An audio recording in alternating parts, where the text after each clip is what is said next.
Tomoq og'rig'i, angina, tonzilitni davolash. Bugun men sizlarga uy sharoitida bolalarda va kattalarda uchraydigan tonzilit, surunkali tonzilit va bodomsimon bezini yallig'lanishini uy sharoitida davolashni aytib o'taman. Birinchi, yodinol. Yodinoldan qanday qilib foydalaniladi?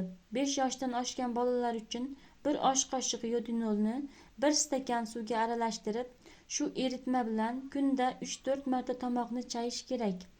Kattalar uchun esa 1 stakan iliq suvga 2 osh qoshiq yodinolni aralashtirish kerak. Shu eritma bilan kuniga 3-4 marta tomoqni chayish kerak.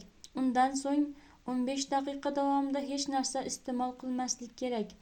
Bunday muolaja ko'p hollarda tomoq og'rig'ini 3-4 kun ichida davolashga yordam beradi. Keyingi dori vositasi bu xlorgeksidin. Dorixonalardan xlorgeksidinning 0,5% eritmasini oling. Xlorgeksidinning bunday eritmasini suv bilan aralashtirish shart emas. 1 osh qoshiq xlorgeksidin bilan kuniga 3-4 marta tomoqni chayish kerak.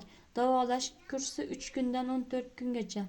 Keyingisi bu soda va tuzli eritma. 1 stakan iliq suvga 1 choy qoshiq soda, 1 choy qoshiq tuz va 2 tomchi yod qo'shib aralashtiriladi.